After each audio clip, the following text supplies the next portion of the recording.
Record to this computer. So we are at the lecture number 2. We'll start with the free body diagram. Free body diagram क्या होती है वो समझते हैं.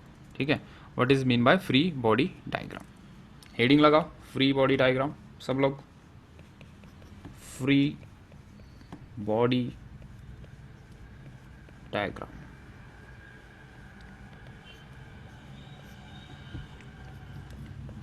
पहला पॉइंट यहाँ पे लिख सकते हैं फ्री बॉडी डायग्राम के लिए.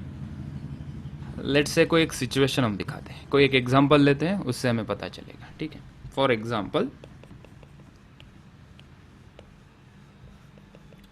एक एग्जांपल हमने लिया. ठीक है, ये कोई सीलिंग है, सीलिंग से कोई रस्सी है, दिस इज अ स्ट्रिंग, और ये ब्लॉक है जिसका मास m है. ठीक है, हमारा इंटरेस्ट क्या है ये टॉपिक में कि ये ब्लॉक के ऊपर कितने फोर्सेस लगेंगे. क्वेश्चन देखो क्या है, ये ब्लॉक के ऊपर कितने फोर्सेस लगेंगे. तो मैं देखता हूँ कि नीचे लगेगा एक mg, ग्रेविटी नीचे खींचेगी, और ये स्ट्रिंग से अटैच है, स्ट्रिंग उसे होल्ड करके रख रही है ब्लॉक को, तो स्ट्रिंग टेंशन फोर्स क्रिएट करेगी. सो स्ट्रिंग अपवर्ड डायरेक्शन में टेंशन फोर्स क्रिएट करेगी. डायरेक्शन के लिए सिंप्लीफिकेशन मैंने बताया है, ब्लॉक से दूर, away from the block, tension T का डायरेक्शन दिखाया हमने. ठीक है, तो मैंने यहाँ पे फोर्सेस दिखाए, यहाँ पे मैंने टी दिखाया ऊपर की डायरेक्शन में. फोर्स कौन सी क्वांटिटी है बेटा, वेक्टर क्वांटिटी, तो डायरेक्शन सबका दिखाना पड़ेगा. ग्रेविटी, वेट नीचे एक्ट होगा, तो हमने नीचे दिखाया mg. सो कितने फोर्स एक्ट हो रहे हैं बॉडी के ऊपर, हमने कहा दो फोर्सेस एक्ट हो रहे हैं, टी और mg. ठीक है, इसको थोड़ा और सिंपल तरीके से भी हम बता सकते हैं. इसको क्या सिंपल तरीके से बता सकते हैं, यही सेम डायग्राम को, मेरा फोकस किसके ऊपर है, इस मास के ऊपर है, इस मास के ऊपर कितने फोर्सेस लग रहे हैं. ठीक है, तो इसको हमने पॉइंट ऑब्जेक्ट से दिखा दिया. हमारा ऑब्जेक्ट कौन है, मास m. ऑब्जेक्ट को हमने क्या किया है, अभी सिंगल पॉइंट से रिप्रेजेंट किया. अभी इस पॉइंट के ऊपर कितने फोर्सेस लग रहे हैं वो दिखा दो, नीचे mg और ऊपर t. तो मैं ये पूरी सिचुएशन हमेशा ड्रॉ करने की ज़रूरत ना पड़े, सिंप्लीफिकेशन के लिए, हमारे कन्वीनियंट के लिए हमने एक टर्म डिफाइन की जिसका नाम है फ्री बॉडी डायग्राम. क्या बोलता है फ्री बॉडी डायग्राम, जिस ऑब्जेक्ट के ऊपर तुम्हें फोर्सेस ऑब्जर्व करने हैं, ऑब्जेक्ट के ऊपर, मतलब ऑब्जेक्ट के ऊपर लगने वाले फोर्स, ऑब्जेक्ट ने लगाया हुआ फोर्स नहीं लेते, आगे चल के मैं एक्सप्लेन करूंगा इसे. इस ऑब्जेक्ट के ऊपर दो फोर्सेस लग रहे, तो ऑब्जेक्ट को तुम पहले तो पॉइंट से दिखा दो, सिंगल पॉइंट से, चाहे बंदर हो, चाहे बड़ी कार हो, कोई भी प्लैनेट हो, उसको सभी को हम अजम्पशन में पॉइंट से दिखाते हैं.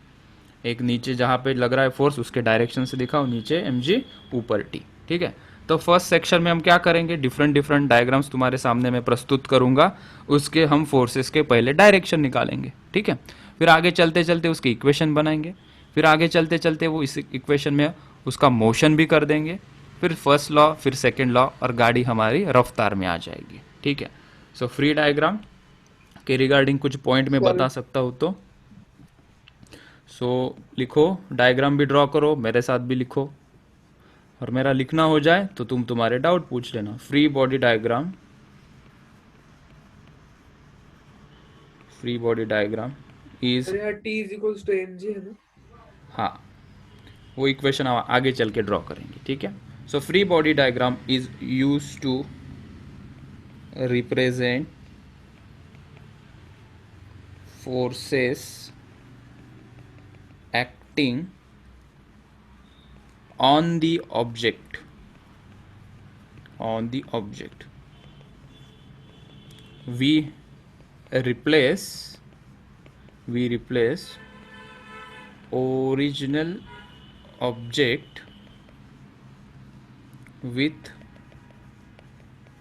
point sized body. Point size object को हो, बॉडी को हो, right. Then we show various forces acting on this point.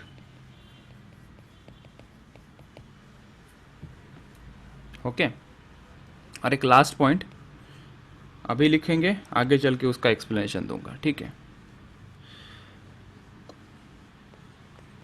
Free body diagram will be different for different frame of reference। अभी फिलहाल के लिए थोड़ा फ्रेम ऑफ रेफरेंस को भूल जाओ। फ्रेम ऑफ रेफरेंस फिर भी क्या होता है, ऑब्जर्वर इस ऑब्जेक्ट को देखेगा और वो डिसाइड करेगा कि इस ऑब्जेक्ट के ऊपर कितने फोर्स लग रहे हैं। ठीक है, फॉर एग्जाम्पल समझो इसको, फिर लिखना, रुक जाओ। मैं यहाँ से देखता हूँ, ठीक है, मैं ज़मीन पे बाहर खड़ा हूँ, सो आई एम एट रेस्ट, सो ये ऑब्जर्वर है, दिस इज ऑब्जर्वर। तो ये इस सिचुएशन को देख रहा है और इसने इस सिचुएशन को देख के ये बॉडी की फ्री बॉडी डायग्राम बनाई। इसने जब देखा, इसको क्या दिखाई पड़ा कि इस ब्लॉक के ऊपर दो फोर्सेस लग रहे हैं, एक mg और एक t। ठीक है, ऐसा भी हो सकता है कि कोई ऑब्जेक्ट इसके ऊपर बैठे, ये ऑब्जर्वर हो, ऑब्जर्वर ऑब्जेक्ट के ऊपर ही बैठ गया, तब इसको डिफरेंट फोर्सेस दिखाई पड़ेंगे।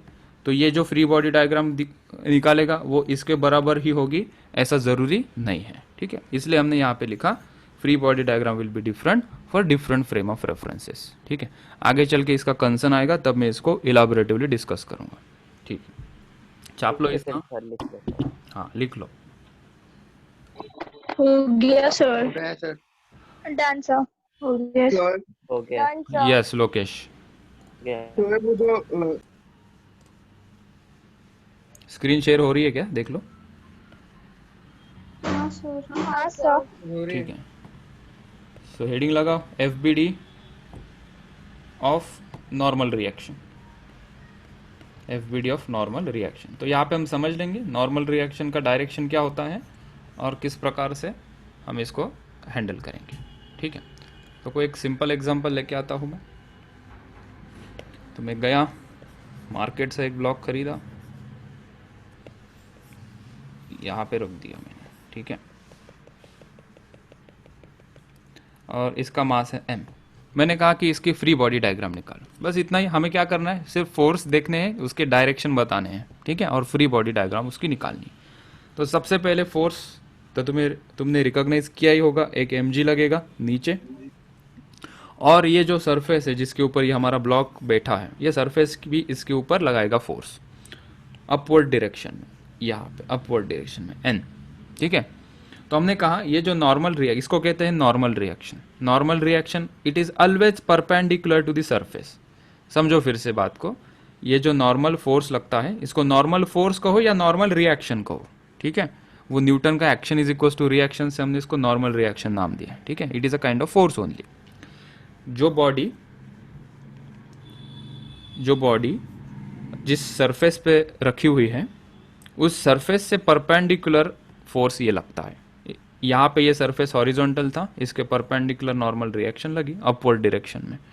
ठीक है, तो इसके रिगार्डिंग एक पॉइंट लिखेंगे हम यहाँ पे, normal reaction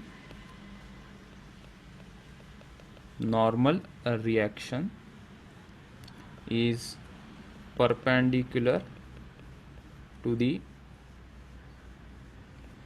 point of contact, ठीक है, और the surface perpendicular to the surface. In this case ये पूरा सरफेस है, आगे चल के सिंगल पॉइंट होगा उसको भी हम देखेंगे। ठीक है, चलो अभी इसकी FBD निकालेंगे। काय म्हटलास परत एकदा मित्रा, फिर से एक बार। mg परपेंडिकुलर राहणार का? हाँ, mg डिपेंड करेगा, mg हमेशा डाउनवर्ड रहेगा, तो उसके बारे में भी लिख लो। ठीक है, वेट विल ऑलवेज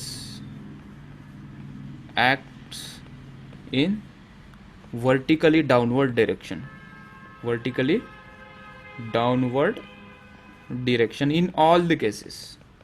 बॉडी कैसे भी हो, इन ऑल दी सिचुएशंस। ठीक है, अब इसकी FBD निकालते हैं। इसकी FBD हम निकालते हैं। किसकी FBD निकालनी है, कौन हीरो है, ये ब्लॉक के ऊपर कितने फोर्स लग रहे हैं, mg और नॉर्मल रिएक्शन n। mg कौन लगा रहा है, ग्रेविटी। नॉर्मल रिएक्शन कौन लगा रहा है, ये सरफेस लगा रहा है। ठीक है, तो ब्लॉक को हमने रिप्लेस कर दिया सिंगल पॉइंट से, नीचे एरो करके दिखा दिया mg, ऊपर एरो करके दिखा दिया normal reaction, that's it. This is the free body diagram, नन्ही मुन्नी प्यारी सी। और एक second example, this is example 1। Magnitude equal है। हाँ इक्वल होगा क्योंकि वो रेस्ट में है। जितना mg का मैग्नीट्यूड होगा उतना ही नॉर्मल रिएक्शन का मैग्नीट्यूड होगा।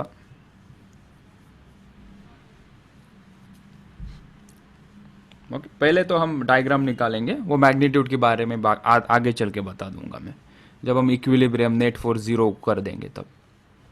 अब हमारा फोकस यहाँ पे इतना ही होगा कि हम इसकी फ्री बॉडी डायग्राम निकालें। सो एक एग्जांपल और कोई इंक्लाइंड प्लेन हमने लिया। ये सभी स्टैंडर्ड एग्जांपल है, कोई भी रेफरेंस बुक में तुम्हें मिल जाएंगे। ओके, सो ये वेज है और ये क्या है, ब्लॉक है, ठीक है, राइट। अभी इसके ऊपर नॉर्मल रिएक्शन और कौन से फोर्स लगेंगे वो हम बताएंगे, ठीक है। तो मैंने यहाँ पे बता दिया ये एंगल कितना है, ये है थीटा। एफबीडी निकालेंगे इसकी। एफबीडी क्या होगी, पहले तो जो एक्चुअल डायग्राम है उसके अंदर फोर्स दिखाएंगे। देखो mg कहाँ लगेगा, mg अभी इधर नहीं लगेगा, no, mg is always acts in a vertical downward direction in all the situation, so mg will be here। Normal reaction के बारे में क्या कहा है, it is perpendicular to the point of contact और द सरफेस। ये surface के साथ कॉन्टैक्ट है, इसके परपेंडिकुलर ड्रॉ करेंगे, ठीक है। नॉर्मल रिएक्शन ऊपर नहीं आएगी, नो, सरफेस के परपेंडिकुलर, ये यहाँ आ जाएगी। So normal reaction will be in this direction. ये रही नॉर्मल रिएक्शन n। अब इसकी फ्री बॉडी डायग्राम, तो मास को हमने पॉइंट से दिखाया, mg नीचे, तो ये mg यहाँ दिखाया, और ये नॉर्मल रिएक्शन n यहाँ पे। इसका क्या करना है, कैसे सॉल्व करेंगे, वो नेक्स्ट पार्ट में देखेंगे। फिलहाल तो हम इसका डायरेक्शन क्लियर कर ले, कौन किस डायरेक्शन में लगता है, ठीक है। ये रहा नॉर्मल रिएक्शन, ठीक है। चलो चलो आगे। अब नॉर्मल रिएक्शन हो गया, टेंशन वगैरह देख लेते हैं, या इसी के रिगार्डिंग एक दो सिचुएशन और कवर करते हैं। एक थर्ड और एक एग्जांपल ले लेते हैं यहाँ पे, ठीक है। Hello sir. यस बोलो। सर इसमें हमें एंगल वगैरह नहीं लगेगा क्या, लगेगा, जब हम ये एन निकाल रहे हैं? Yes we required this angle, हमें ये एंगल भी लगेगा, इसको रिजॉल्व भी करना पड़ेगा, वो नेक्स्ट फेज में करेंगे। पहले हम सिर्फ डायरेक्शन दिखा देते हैं, डायरेक्शन अच्छे से। कौन सा निकालेंगे ना, mg के बीच में क्लॉकवाइज। हाँ, ये 90 माइनस थीटा रहेगा और ये थीटा रहेगा, आएगा, वो भी आएगा। इधर फोर्स पे एक्ट होगा ना। हमने कहा कि सरफेस स्मूथ है, सरफेस कैसा है, स्मूथ है। जब तक क्वेश्चन में मेंशन नहीं होगा कि सरफेस रफ है और फ्रिक्शन की वैल्यू इतनी इतनी है, तब तक कंसिडरेशन रहेगा कि ये जो सरफेस है जिसके ऊपर ये रखा है ब्लॉक, वो कैसा है, स्मूथ है। और जब सरफेस स्मूथ होगा तो फ्रिक्शन फोर्स आएगा ही नहीं पिक्चर में,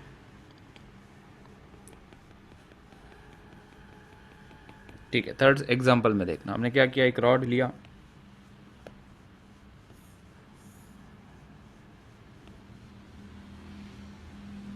रॉड को ऐसे रख दिया, ठीक। अभी मैंने बोला कि बताओ भैया इसके ऊपर कितने नॉर्मल रिएक्शन लगेंगे, हमने कहा 2 नॉर्मल रिएक्शन लगेंगे। कांटेक्ट फोर्स कितने हैं, एक क्यों चला गया, यस, कांटेक्ट फोर्स कितने हैं, देखो यहाँ पे एक कांटेक्ट होगा और यहाँ पे एक कांटेक्ट होगा, ठीक है। सो 1 कांटेक्ट, किसका कांटेक्ट है रे, ये रॉड का, किसके साथ, ये सरफेस के साथ, ये 2 जगह पे कांटेक्ट है इसका, एक यहाँ पे और एक यहाँ पे। इसको मैं लेबल कर देता हूँ, this is A and this is B. अभी ए पे देखना नॉर्मल रिएक्शन का डायरेक्शन क्या है, इसका कांटेक्ट यहाँ पे हॉरिजॉन्टल पे, ठीक है, और ये सरफेस ऐसा है। सो यहाँ पे जो नॉर्मल रिएक्शन लगेगी अपवर्ड, इसको n1 नाम दे देते हैं। यहाँ पे देखना ये सरफेस ऐसा है, उसके परपेंडिकुलर हमें निकालनी पड़ेगी नॉर्मल रिएक्शन। यहाँ पे कैसा है, पॉइंट कांटेक्ट है, दिस इज पॉइंट कांटेक्ट, तो इसलिए अपवर्ड आएगा सरफेस के परपेंडिकुलर। यहाँ पे देखो ये कांटेक्ट कैसा है, ये सरफेस का इज हियर। सो यहाँ पे जो नॉर्मल रिएक्शन बनेगी वो बनेगी N2 हियर। स्क्रीन ऑन है या कुछ गड़बड़ है? ठीक चल रहा है सब? हाँ सर हाँ ठीक है। सर। बढ़िया सब कुछ ठीक है। ठीक है, यहाँ पे N2 का डायरेक्शन कैसा आएगा? परपेंडिकुलर। यहाँ पे N1 का डायरेक्शन आएगा पर यहाँ पे। ठीक है, और इस बॉडी का वेट भी तो होगा ना? वेट कहाँ लगेगा? नीचे। तो इसके फ्री बॉडी डायग्राम निकालेंगे। 1 मिनट में केबल चेंज कर दो, काफ़ी फ्लक्चुएट हो रहा है ये।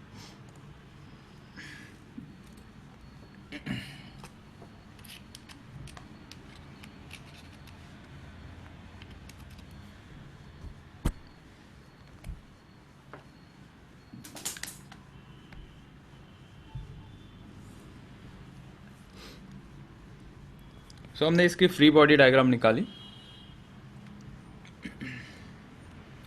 कुछ इस तरीके से। अभी ये जो पूरा रॉड है, ये पूरा रॉड वो पॉइंट मास से रिप्रेजेंट करेंगे यहाँ पे। ये देखो भाई, ये पॉइंट मास mg नीचे लगेगा, N1 कहाँ था? ऊपर। ठीक है, चाहे ये N2 यहाँ क्यों ना हो, ये पूरी बॉडी हमारे लिए अभी पॉइंट मास है, तो ये पॉइंट से ही फोर्स का डायरेक्शन दिखाओ। N2 कहाँ आएगा? N2 will be here. ये N1, ये N2 और ये mg, ये FBD हो गई। ये इसकी FBD, ये भाई साहब की FBD और ये महाशय की FBD, ये रहे। आ रहा है समझ में? इसकी FBD आई सबको समझ में? N2 N1 कैसे आया? सर आवाज सर आपकी आवाज ही चली गई। ओके, ये आया समझ में? थर्ड वाला एग्जांपल, इसकी FBD कैसे आई है? हाँ सर। हाँ सर। हाँ सर। ओके, चलो फिर और एक एग्जांपल के साथ चलते हैं आगे। अभी स्प्रिंग का देखते। स्ट्रिंग के बारे में क्या ख्याल है?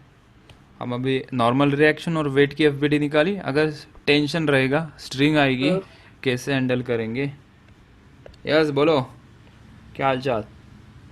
और वो पिछले एग्जांपल में ए और बी हाँ। के बीच में नॉर्मल नहीं लगेगा क्या? वो कांटेक्ट नहीं है तो? हाँ, यहाँ पे नहीं नॉर्मल लगे, यहाँ पे कोई भी कांटेक्ट नहीं है ना।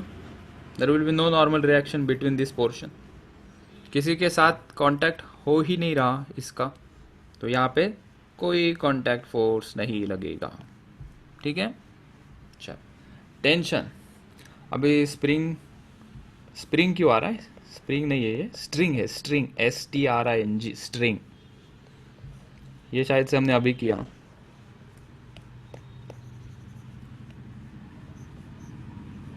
ये M, ठीक है, इसके ऊपर ज़्यादा टाइम क्यों स्पेंड करें, इसकी FBD निकाल लेते हैं। शायद से हमारे स्टूडेंट होशियार हो गए, अभी वो समझ सकते हैं। नीचे mg और ऊपर t, यहाँ पे t। ठीक है, नीचे mg, ये उसकी FBD। ये एग्जाम्पल 1 करते हैं। एग्जाम्पल 2, हॉरिजॉन्टल सरफेस पे लेके आते हैं किसी ब्लॉक को। ये हॉरिजॉन्टल सरफेस, ये यहाँ पे एक ब्लॉक, ये दूसरा ब्लॉक, और इसको हमने दीवार से फिक्स कर दिया। This is a string. इसका मास मैंने कहा M1, इसका मास मैंने कहा M2। ठीक है, इसकी हमें फ्री बॉडी डायग्राम निकालनी है। इसकी हमें क्या निकालनी है? फ्री बॉडी सर डायग्राम आवाज निकालनी नहीं है। आ गई आवाज? देखो सर आवाज कट रही सर बीच बीच में। अभी चेक करो, अभी ठीक होगी आवाज? हाँ है हाँ सर। सर। हाँ सर। वो जब आप 1-2 सिखाते सेकेंड हो के तब लिए। चले जाते हैं। देखो सेकेंड एग्जाम्पल में देखो, कितने बॉडीज है यहाँ पे? M1 and M2। जितने बॉडीज होंगे उतनी फ्री बॉडी डायग्राम निकालनी पड़ेगी हमें। तो यहाँ पे कितनी फ्री बॉडी डायग्राम बनेगी? तो मैं कहूँगा 2। कैसे सर?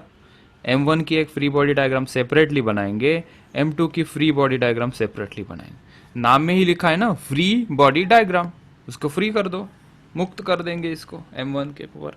तो पहले तो बताओ ना फोर्सेस कितने लगेंगे। यहाँ पे एक स्ट्रिंग है और यहाँ पे 2 स्ट्रिंग है। सो दोनों अलग अलग स्ट्रिंग है ना। ये एक स्ट्रिंग है, ये एक स्ट्रिंग है। This is string number 1, this is string number 2। तो ऐसे यहाँ पे कंसिडर करते हैं ये स्ट्रिंग में टेंशन है T1।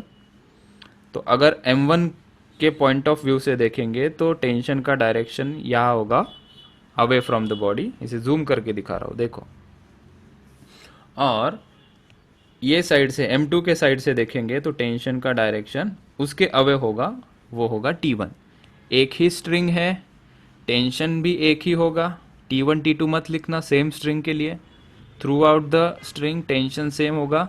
What we are considering here, string is massless. यहाँ पे ऐसा स्टार करो और लिखो स्ट्रिंग इज मासलेस, ठीक है। मोस्ट ऑफ द केसेस में स्ट्रिंग मासलेस होगी, मास वाला सिलेबस आखिर में कवर करेंगे।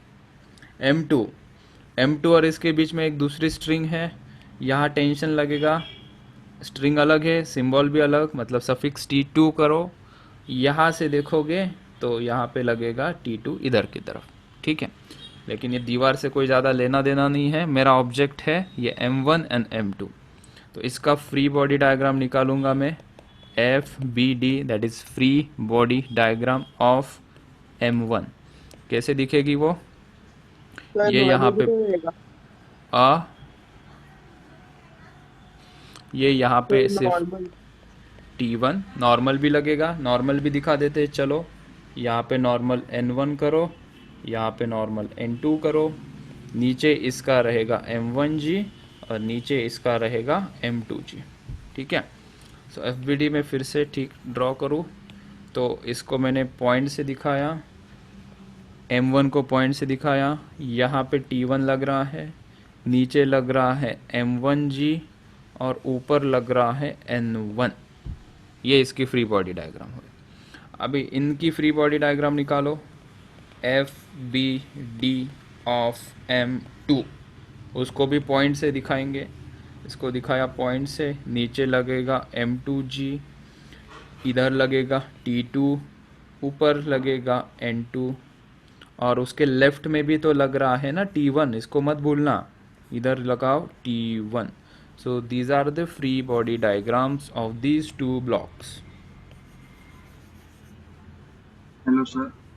Yes, शार्दुल। सर ये टेंशन का नहीं समझा सर, स्ट्रिंग्स का वो दोनों साइड से कैसे वो रिएक्ट कर रहा है। देखो एक ही स्ट्रिंग है, स्ट्रिंग दोनों से जुड़ी हुई है ना, M1 से भी अटैच है स्ट्रिंग और M2 से भी अटैच है, तो टेंशन फोर्स M1 को भी मिलेगा और टेंशन फोर्स M2 को भी मिलेगा। M1 आ गई स्क्रीन, यस, हाँ। M1 को स्ट्रिंग कहाँ खींचेगी, कहाँ फोर्स लगाएगी, राइट डायरेक्शन में। M2 को कहाँ स्ट्रिंग खींचेगी या कहाँ फोर्स लगाएगी M2 को, लेफ्ट में। एक ही स्ट्रिंग है लेकिन दो डिफरेंट डायरेक्शन में फोर्स लगा रही है डिफरेंट ऑब्जेक्ट को। तो इसका सिंप्लीफिकेशन हमने क्या किया कि टेंशन का तुम डायरेक्शन कैसे बताओगे, हमने कहा जो बॉडी होगी और जो स्ट्रिंग होगी, बॉडी से अपोजिट डायरेक्शन में टेंशन का डायरेक्शन दिखाओ। तो यहाँ पे हमने बॉडी की अपोजिट डायरेक्शन T दिखाया, that is towards the right. M2 की जब मैंने फ्री बॉडी डायग्राम निकाली तो उसका tension because of the string मैंने दिखाया away from the body. M2 का अवे क्या होगा, इधर ही होगा ना, क्या हो रहा है ये, it will be on the right hand side. अगर M2 के राइट वाली तुम स्ट्रिंग देखोगे, ये यहाँ पे स्ट्रिंग का डायरेक्शन क्या होगा टेंशन का, ये M2 है, ये स्ट्रिंग इधर है away from the body, so T2 इधर, सो इसलिए T2 यहाँ लिखा, T1 को यहाँ लिखा मैंने। जब M1 की फ्री बॉडी डायग्राम हमने निकाली, T1 लग रहा था उसके ऊपर राइट हैंड डायरेक्शन में, वो हमने यहाँ दिखाया। हाँ सर समझा। गुड, चलो एक नेक्स्ट एग्जांपल। Example number 3। हाँ, यहाँ पे एक सीलिंग,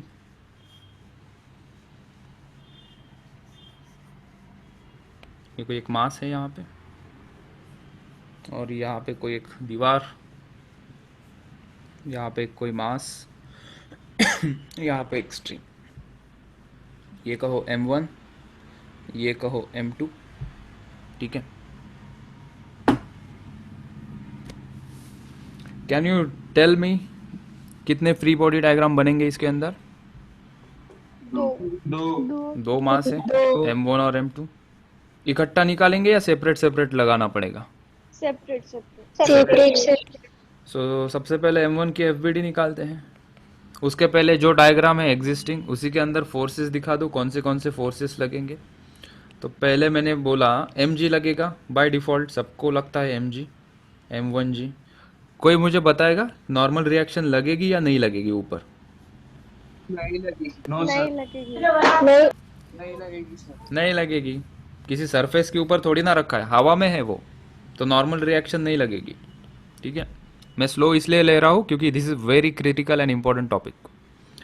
और यहाँ पे देखो स्ट्रिंग, स्ट्रिंग इसके लिए 1 लेटर यूज करेंगे, इसके लिए 2 और इसके लिए 3। 3 अलग स्ट्रिंग है तो 3 डिफरेंट डिफरेंट टेंशन लगेंगे। ठीक है, जितने नंबर ऑफ स्ट्रिंग है उतने नंबर ऑफ टेंशंस। ओके, यहाँ पे देखोगे टेंशन का डायरेक्शन यहाँ होगा T1।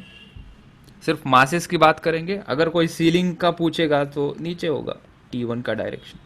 ठीक है, यहाँ पे देखोगे यहाँ पे टेंशन का डायरेक्शन M1 के लिए यहाँ होगा, इसको दिखा देंगे T2। M2 के देखोगे, M2 के लिए टेंशन का डायरेक्शन अवे फ्रॉम बॉडी, तो नीचे की तरफ। ऊपर देखोगे ये वाले साइड पे, इसके लिए 3 लेटर यूज़ किया है, T3 यूज़ करेंगे। टेंशन का direction away from the body T3। कोई पूछेगा सर सीलिंग को कहाँ लगा रहा है टेंशन, तो उसके अपोजिट कर दो T3 यहाँ पे। ठीक है, M2G नीचे लग रहा है, M2G। फ्री बॉडी डायग्राम निकालते हैं अभी, M1 की फ्री बॉडी डायग्राम, इसकी FBD ऑफ M1। M1 को हमने पॉइंट से टिका दिया, ये रहा पॉइंट M1। नीचे लगेगा M1G, यहाँ पे लगेगा T2 और यहाँ लगेगा T1।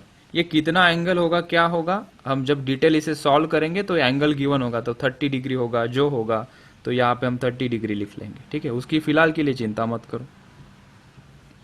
ये इंक्लाइन है, हॉरिजॉन्टल नहीं है, ये ऐसा थोड़ा इंक्लाइन दिखा रहा हूँ मैं। ये यहाँ पे T2।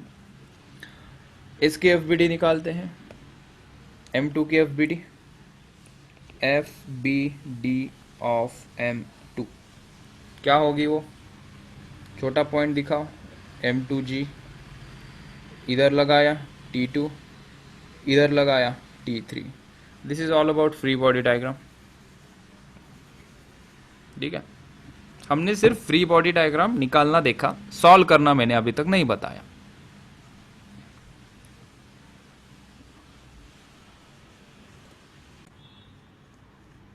So in this question, find out the FBD of M1 and M2.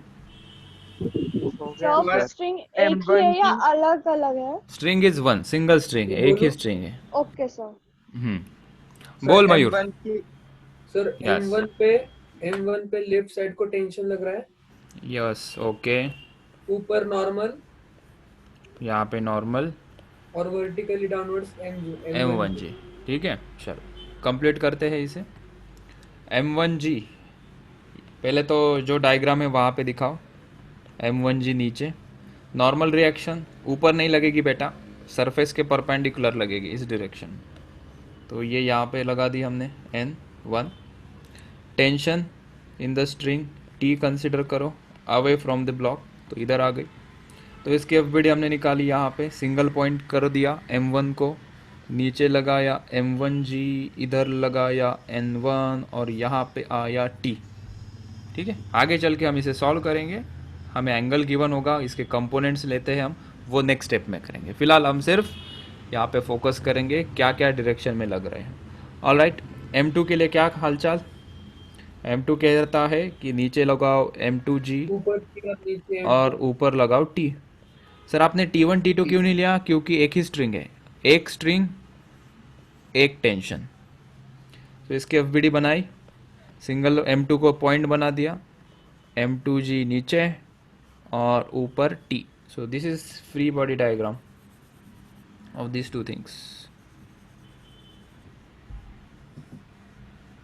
और एक एग्जाम्पल, ई सेम रहेगा जब तक एक ही स्ट्रिंग है, उसे घुमाया है बस, उसको जस्ट यहाँ से नीचे घुमाया हमने। ठीक है, तो पूरे स्ट्रिंग के अंदर टेंशन सेम रहेगा। और ये टेंशन टी कौन क्रिएट कर रहा है? ये M2 और ये M1, ये दोनों मिला के यूनिफॉर्म टेंशन टी क्रिएट कर रहे हैं स्ट्रिंग के अंदर। ओके, सो एक स्ट्रिंग एक टेंशन, नोट कर लो तुम इसे, note single string contribute single tension, that is one string one tension, two string दो स्ट्रिंग रहेंगी दो टेंशन रहेंगे, टू टेंशन। ठीक है, ब्रैकेट में लिख के देता हूँ, ये इसको लिखो T, यहाँ पे T1 कॉमा T2। ठीक है, कभी बाद में कंफ्यूजन ना हो। सो खिलाड़ियों, और एक एग्जांपल करो मेरे साथ।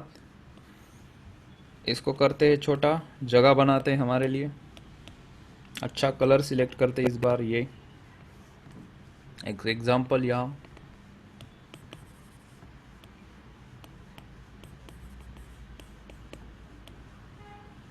यहीं पे नीचे बना देते हैं।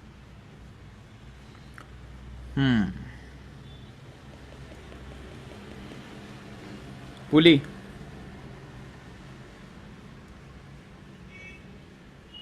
ब्लॉक, यहां से भी एक ब्लॉक, इसका मास M1, इसका मास M2। बोलो रे बोलो, M1 और M2 की FBD पहले खुद से निकालो। आंसर देने की जल्दबाजी मत करना, आराम से करो।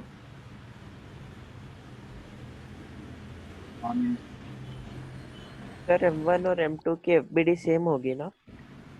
M1 और M2 के FBD के फोर्स के डायरेक्शन सेम होंगे, मैग्नीट्यूड वाइज अलग होगा। M1 का मास अगर 2 kg है और M2 का 3 kg है तो चेंज हो जाएगा। चलो, आ गया होगा सबको, आई एम एक्सपेक्टिंग सभी लोगों ने सॉल्व किया होगा। M1 के ऊपर फोर्स लग रहा है T, नीचे लग रहा है M1G, इधर ऊपर लगेगा T, नीचे लगेगा M2G। ठीक है, ये काफ़ी नीचे हो गया ना। चलो भाई साहब थोड़ा ऊपर आ जाओ। यस, एक ही स्ट्रिंग है तो टेंशन T लिया हमने, दो स्ट्रिंग होती तो T1 T2 लेते। चलो भाई, M1 की FBD of M1, FBD of M1 ये आ गई, नीचे M1G और ऊपर T। FBD of M2 same M2G आएगा, बस यहाँ पे M1G था और ऊपर रहेगा T। ठीक है, सो अगर दोनों मास सेम है, M1 अगर 2 kg है और ये भी 2 kg है, तो दोनों की FBD सेम बनेगी। It depends upon the mass. Okay, और क्या करना चाहोगे यहाँ पे? अभी हम न्यूटन का फर्स्ट लॉ पढ़ते हैं। उसके पहले एक दो क्वेश्चन मैं तुम्हें होमवर्क के लिए देता हूँ, तुम उसे ट्राई करो, कितना बन पाता है देखते हैं तुमसे उसे। थोड़ा सा सोचने लायक क्वेश्चन दे रहा हूँ, मतलब तुम उसे सोचो और तुमसे इतने आसानी से सॉल्व ना हो, ऐसा वाला क्वेश्चन। ठीक है, एक स्पीयर है और एक स्पीयर को हमने एक ये सरफेस पे रखा है। ओके, और दूसरा कांटेक्ट, मतलब कोई पत्थर है अटका हुआ है इन दो इसके बीच में। ठीक है, ये स्पीयर का सेंटर है, स्पीयर का ये जो डिस्टेंस दिया है, इसकी रेडियस गिवन है 5 मीटर। ठीक है, यहाँ से कलर चेंज करते हुए एक डॉटेड लाइन यहाँ दिखाई मैंने, ये सरफेस से एक डॉटेड लाइन, काफ़ी ऊपर हो गया ये सरफेस, थोड़ा नीचे चाहिए मुझे। I want this surface here, थोड़ा जस्ट ऊपर है इसके। यस,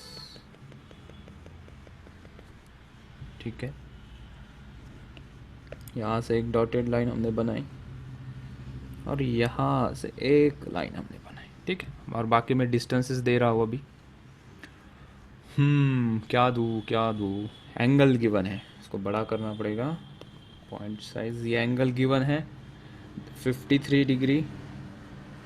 ठीक है, और यहाँ से ये जब मैंने ज्वाइन किया, ये एंगल दिया है 37 डिग्री। काफ़ी कॉम्प्लिकेटेड बना दिया इन लोगों ने। और क्या इन्फॉर्मेशन है, क्या इन्फॉर्मेशन है?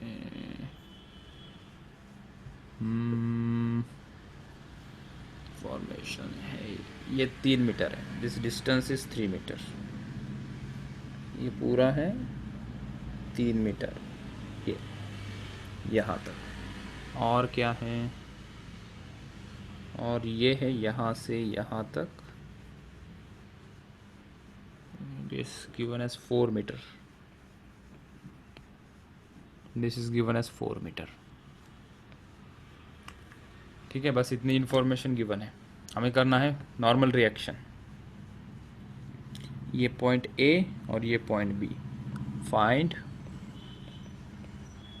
नॉर्मल रिएक्शन एट सर वो 4 नहीं हो सकता। A and B. हाँ, मैं वही चेक कर रहा हूँ। मेरे पास जो क्वेश्चन है मैं उसमें चेक कर रहा हूँ। थोड़ा प्रिंट ठीक से मुझे दिखाई नहीं पड़ रहा है। जस्ट वेट, एक्सट्रैक्ट करूँ वहाँ से।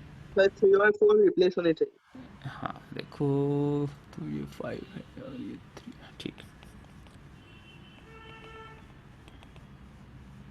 ये हटा दिए। ठीक है, ये गिवन है। ये वाला डिस्टेंस, ये जो डिस्टेंस है ये गिवन है 3 मीटर। और उसके जो नीचे ये वाला डिस्टेंस है वो गिवन है 1 मीटर। ठीक है, this is the information. Plus कोई इंटरफेरेंस नहीं होगा कुछ। रिज्यूम, हाँ ये 3 है और ये 1 है और उसकी रेडियस गिवन है 5 मीटर। एंगल्स वगैरह गिवन है। बेसिकली एंगल गिवन नहीं थे लेकिन मैंने दे दिए तुम्हें, ज़्यादा कॉम्प्लिकेटेड हो जाएगा नहीं तो एक होमवर्क के लिए क्वेश्चन है। लिख लिया? थोड़ा इनिशिएट करते हैं न्यूटन का फर्स्ट लॉ। न्यूटन का first law, free body diagram के रिलेटेड प्रॉब्लम आते हैं। थोड़ी थेरी बातें कर लेते हैं उसकी। लिख लिया सब लोगों ने? चलो मैं आगे। हाँ सर। हाँ सर। यस, चलिए। हेडिंग लगाओ नेक्स्ट पेज पे, न्यूटन्स फर्स्ट लॉ।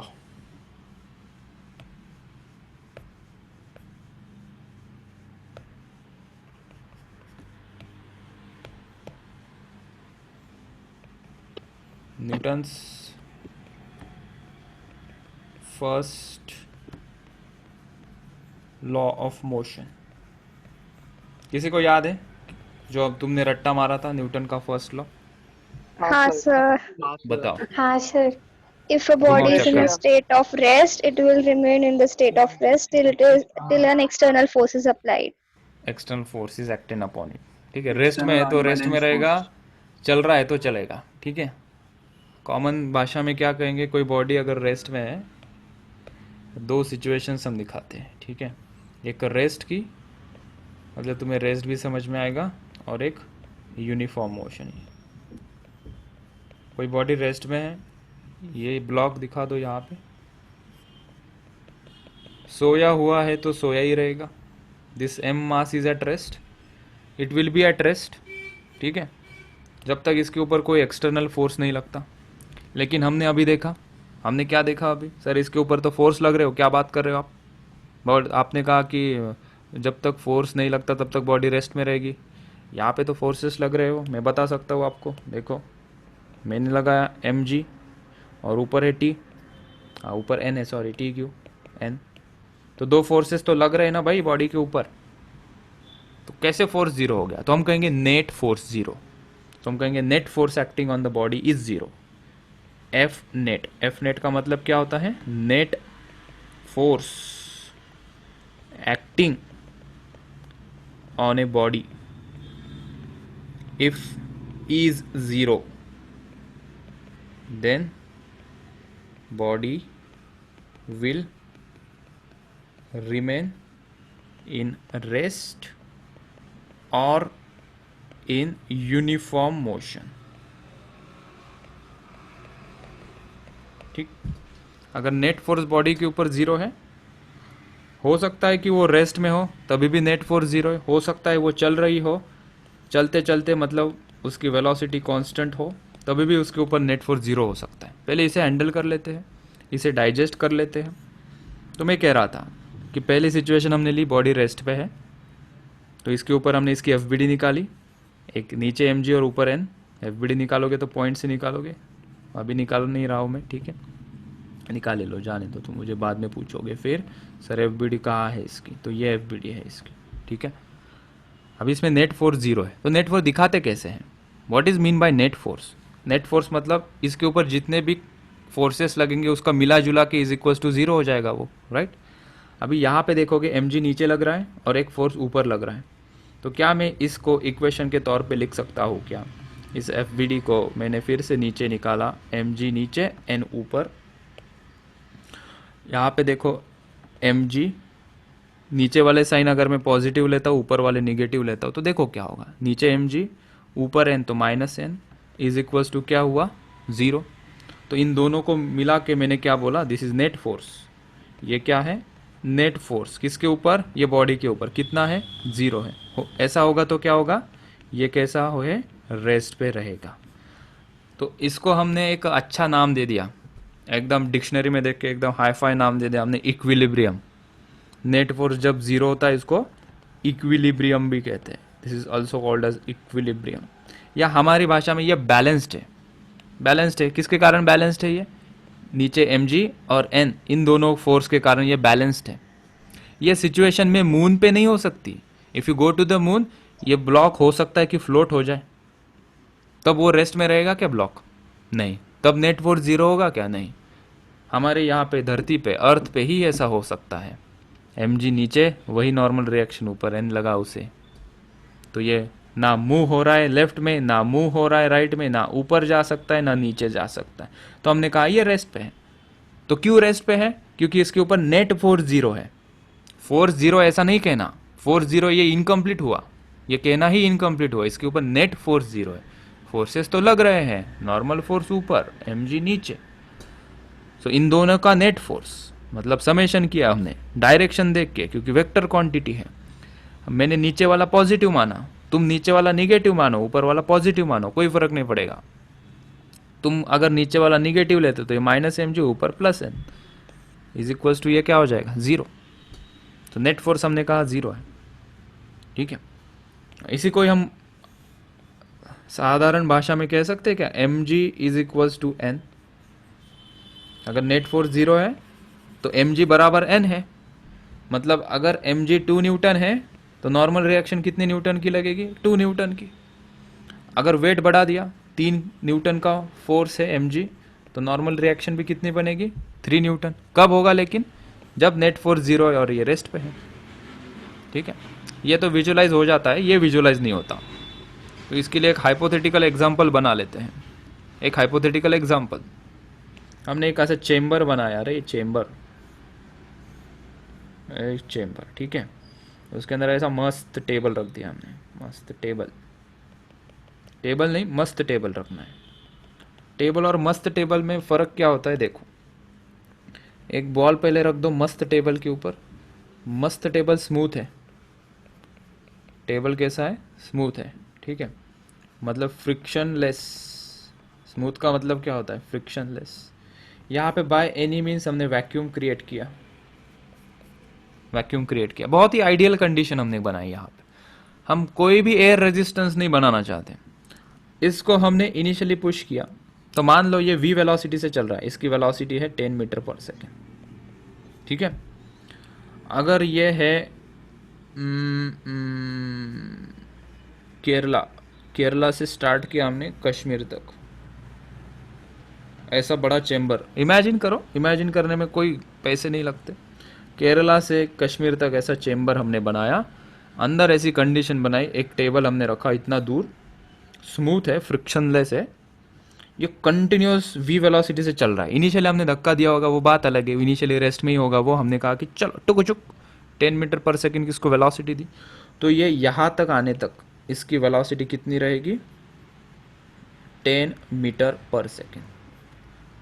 ऐसा हो पाएगा अगर हम ऐसी कंडीशन बना सकते हैं। क्या मतलब है सर इसका? देखो, इसकी इनिशियल वेलोसिटी कितनी थी? 10 मीटर पर सेकेंड। जब कश्मीर पे आया तभी भी इसकी वेलोसिटी कितनी है? 10 मीटर। मतलब इसके ऊपर नेट फोर्स 0 लगा होगा। अगर इसके ऊपर फोर्स लगता, एयर रेजिस्टेंस लगता, तो इसकी वेलोसिटी 10 से 9 मीटर पर सेकेंड हो जाती। तो हमने एयर रेजिस्टेंस हटा दिया, वैक्यूम क्रिएट कर दिया। यहाँ पे नीचे फ्रिक्शन लगता है इसको, तो इसकी वेलोसिटी कम हो जाती। तो यहाँ पे फोर्स लग जाता है, एक्सटर्नल फोर्स, तो हम कहते हैं उसकी वेलोसिटी तब कम हो जाती। सो इसके ऊपर नेट फोर्स 0 है, कोई फोर्स ही नहीं लग रहा इसके ऊपर। सो नेट फोर्स इसके ऊपर अभी भी 0 है। इफ़ दिस इज हैपेंड, हमने कहा कि इसके ऊपर भी अगर नेट फोर्स 0 है और ये मोशन में है, तो ये कांस्टेंट वेलोसिटी से चलेगा। तो ये इसका एग्जाम्पल रहा, when the body is in motion it stage in the motion for ever unless and until acted upon by the external force. यहाँ पे नेट फोर्स 0 है, कोई फोर्स ही नहीं है इसके ऊपर। प्रैक्टिकली ऐसा नहीं होता। तुम्हारे टेबल पे कोई बॉल रोल करो, वो कहीं ना कहीं जाके रुकेगा, एयर रेजिस्टेंस है, या कोई किसी सरफेस पे रखा है तो वहाँ पे फ्रिक्शन है। सो ये इमेजिनरी है थोड़ा, इसलिए जल्दी इमेजिन नहीं होता। ये दिखता है हमें, टेबल पे चीज़ें पड़ी हुई है, अपने आप नहीं हिलती। तो body which is at rest remains at rest, ये भी हमने आज देखा। Body is in motion remains in motion, condition apply, net force acting on the body is 0। तो दोनों सिचुएशन में देखो भाई, चाहे वो रेस्ट में रहे चाहे यूनिफॉर्म मोशन में रहे, कंडीशन तो सेम है, नेट फोर्स 0 लगना चाहिए। तुम्हारी इमेजिनेशन पावर पे डिपेंड करता है, तो तुम इसको कितना प्रकार से डाइजेस्ट कर सकते हो। चलो छाप लो, आज इतना ही काफ़ी है।